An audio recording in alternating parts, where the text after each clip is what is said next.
Magandang umaga mga kapuso, isang Zamboangueño vlogger ang nakakuha ngayon ng kiliti sa halos 100,000 kapuso followers on social media. Isang simpleng estilo lang ng pagbablog pero panalo na sa puso ng mga netizen. Let's meet the person behind Samwanga Guy na si April Joy de la Cruz Meulio. Buenos dias April Joy, mayong buntag at welcome dito sa At Home with GMA Regional TV. ¿Qué tal tú o kumusta ka? Ayan! Good morning! Buenos dias! Santiki mga badi! I am very good. Mas maganda pa. I-fresca, imalabu this morning. Okay na okay for today's video. Ayan. Thank you so much for having me on your show, sir. April Joy, maraming mga micro to medium businesses ngayon sa Zamboanga City ang unti-unting nakikilala sa publiko dahil din sa iyong pagbablog. Anong masasabi mo na nakakatulong ka sa paglago ng kanilang mga negosyo?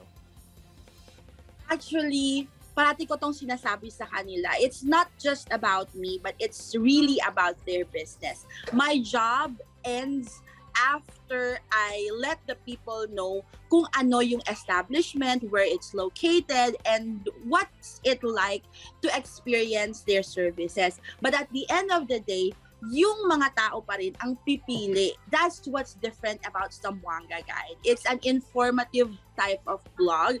So kahit na ngayon you feature one establishment with the same genre, it's okay because it's informative. So you give the audience their right to choose. April Joy, please tell us some of your vlogging styles naman na talagang nagpapanalo ng viewers sa social media. Alam mo, that's a good question. Dati, I tried makeup blogging. I tried parang hosting style and pa-English pa ako sa vlog ko. And then, when I started Zamboanga Guy, hindi ko alam na yun pala talaga yung biggest break ko just by being myself. So I just exposed myself, how I dress up, kung paano ako sa personal, ganun lang. Joy, napag-alaman namin that you are a nurse by profession, a mom of 3 kids, nakapagtrabaho as call center agent sa Manila at naging bank analyst rin. But dumating yung point na humarap ka sa life of being unemployed. Please share the struggle at anong diskarte ba ang ginawa mo? Alam mo sir, during that time, hindi ko naiintindihan kung bakit yun nangyari. But it happened. I didn't know that that was the gate or the window to the next opportunity that I have. Minsan kasi you have to trust the process. What is a no can be a delayed yes. Kasi when I resigned from my 7 to 4 job, sabi ko, I'll take the risk because I love what I'm doing. I'm always looking forward to the next day and I know that I was born to do this.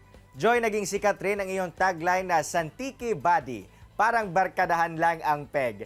Please tell us, bakit ito ba ang naging signature line mo sa Zamboanga Guy? Actually, hindi naman talaga yun yung parang dapat na signature line. Supposedly, it was your favorite guide to anything and everything Zamboanga. Pero, na-notice ko, when the persona Zamboanga Guide or Santiki Body came in, na-realize ko na pag naglalakad ako sa downtown or sa mga malls dito sa Zamboanga, they would often say, Santiki Badi. So parang they know me as Badi instead of my own name or instead of Zamboanga Guide. Yung branding talaga na tumatak sa kanila is Santiki Badi because it's simply saying like, thumbs up, diba? Or parang friend mo nga na nakikisantiki sa'yo. Kasi ganito talaga yung santiki in Chavacano term. Parang yung dalawang thumb nyo is magmi-meet and you will do santiki. Joy, paano ba nabago ang iyong present life situation dahil sa iyong pagbablog? Vlogging, hindi siya for the faint-hearted. You can vlog, you can start now, you can start after a month or pag 40 ka na, and still not be that successful kasi hindi nga yun talaga yung passion mo or hindi yun yung nakatakda sa'yo. I realized na ito yung calling ko when I felt na fulfilled ako whenever I feature a certain business, and whether it mag-boom or hindi, basta alam mong you did your best.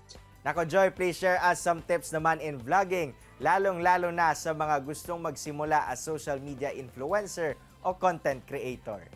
Ang first talaga na maipapayo ko is to find your niche and to not be someone else.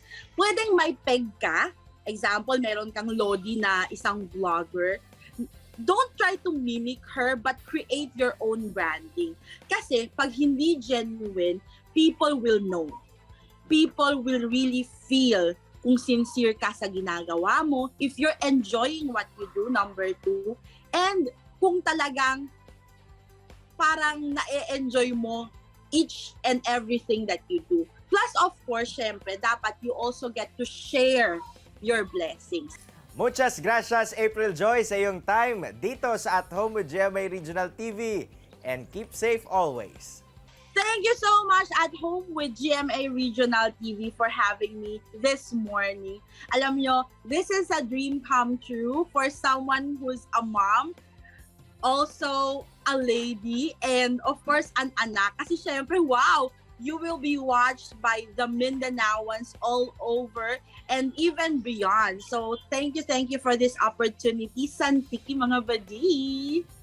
Mga kapuso, chillax lang mo kay mo balik pa ang At Home with GMA Regional TV. Kini ang At Home with GMA Regional TV.